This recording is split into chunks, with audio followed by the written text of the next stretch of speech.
guys! Happy cooking everyone! Another new recipe to share. Right now po, gagawa tayo ng Shanghai fried rice at papartneran po natin ng steam egg. Dinedevein ko po ang shrimp at tinatanggal ko po ang shell.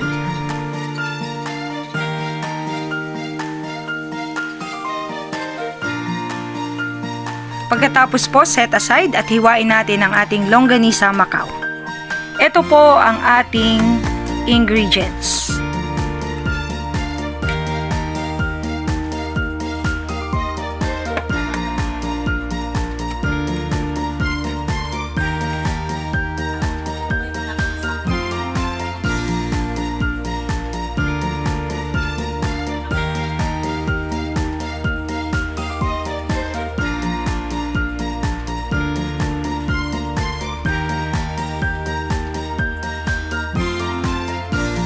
Pagpainit po tayo ng mantika, una nating ilagay ang garlic.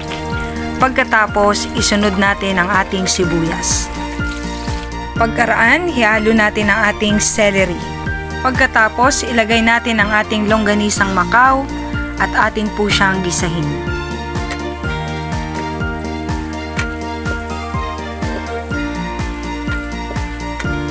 Lagyan natin ng oyster sauce.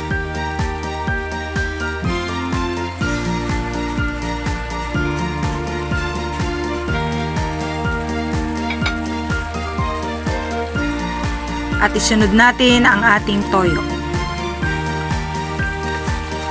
Haluin po natin ng bahagya.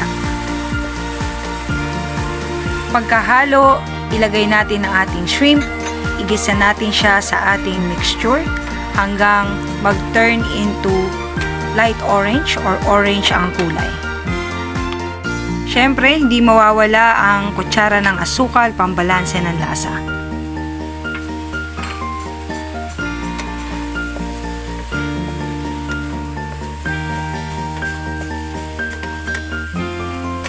Maglagay tayo ng kalahating tasa ng tubig.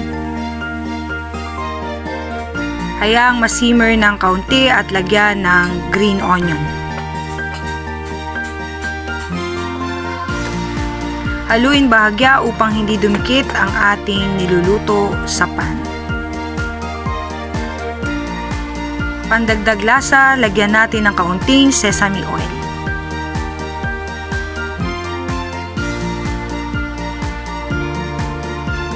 Pagkaluto, hanguin natin ang shrimp at ang longganisa Macau. Iwanan natin ang liquid mixture sa kawali. Sunod nating ilagay ang ating cooked rice upang start na natin siyang sangagin. Haluing mabuti hanggang ma-incorporate ang sauce sa ating rice.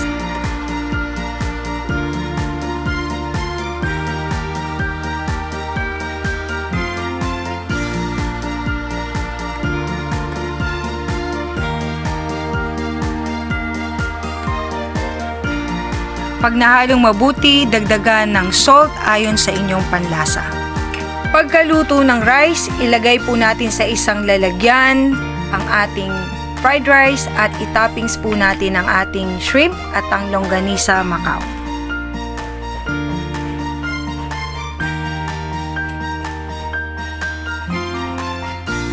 Of course, mas masarap, lagyan po natin ng green onion ang ibabaw.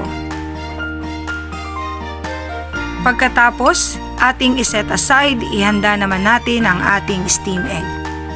Batihin natin ang itlog at pagkatapos, lagyan natin ng chicken bouillon. Yan po ang magsisilbing pang-alat natin ng ating egg na diluted sa water.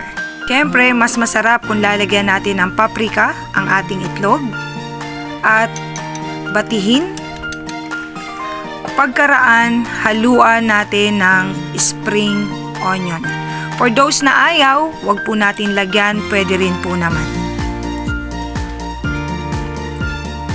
Pagkayari ng ating itlog, lagyan po natin ng takip na foil at pagkatapos, ready na siya for steaming.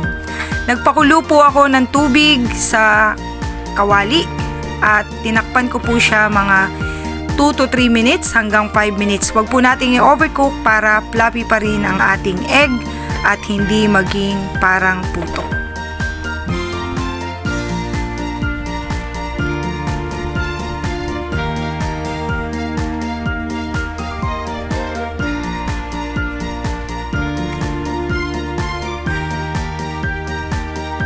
Alright, luto na po ang ating steam egg with Shanghai fried rice. Pwede na po tayong kumain.